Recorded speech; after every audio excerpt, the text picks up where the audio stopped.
Partimos para Nairobi antes de que saliera la luna. Así lo había exigido Patricia.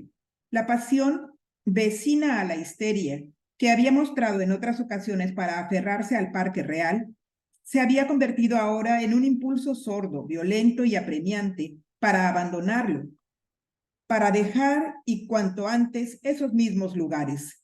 El pensamiento de soportar allí una sola noche más la había excitado, produciéndole convulsiones que podían poner en peligro la salud de su cuerpo y de su espíritu. Fue preciso ceder. Debíamos pernoctar en un hotel de Nairobi. De ahí yo la llevaría enseguida a la escuela. Patricia no había permitido a nadie que se ocupara de los preparativos del viaje. Ella misma eligió para el camino un vestido de lana ligero, una chaqueta de tweed y un sombrero redondo de fieltro. Ella misma escogió y dobló los vestidos que llevaría. No había en el equipaje nada que recordase sus correrías por la reserva. Colocó entre ella y yo una valijita y la cartera que contenía cuadernos y libros de texto. Nos acomodamos en el asiento posterior del vehículo. Bogo lo puso en marcha. 2 rangers armados se ubicaron a su lado. Tenían por misión acompañarnos hasta la salida del parque, pues podíamos tropezar con obstáculos peligrosos.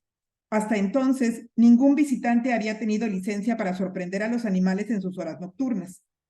La barraca que me había servido de albergue desapareció en la noche.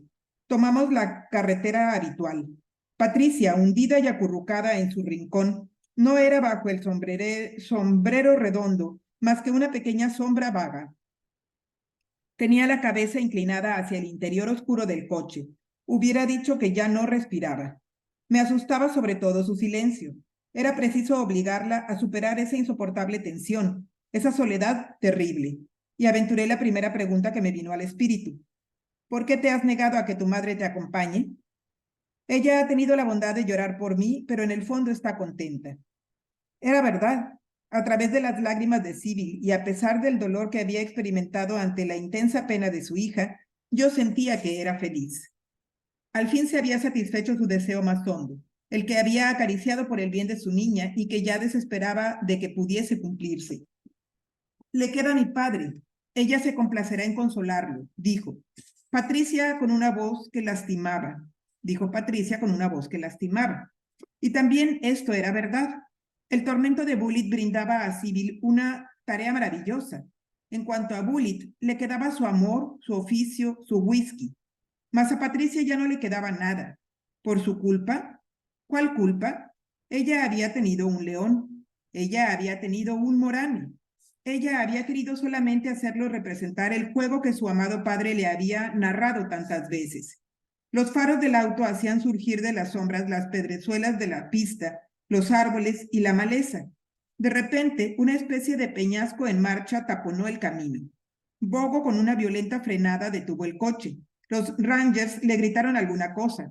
Apagó los faros. Un enorme elefante, masa más negra que la noche, se mantenía vuelto hacia nosotros. Su trompa se balanceaba lentamente, peligrosamente. ¿Un solitario, sin duda? Pregunté a Patricia. No respondió, ni siquiera miró el bulto colosal.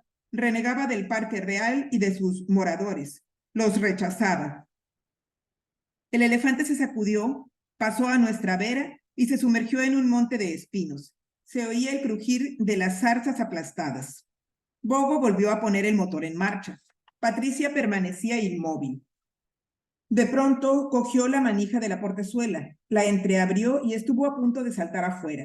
Se había complacido en encerrarse en sí misma y en ese momento advirtió que habíamos llegado al cruce de caminos de donde partía el sendero que llevaba hacia el árbol de las grandes ramas.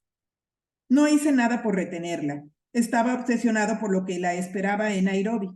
Mas Patricia, de su propia voluntad, volvió a cerrar la portezuela y se reconcentró más profundamente todavía, solo que ahora temblaba. Extendí un brazo por encima de la valijita buscando su mano, pero ella la hundió en el bolsillo de su chaqueta.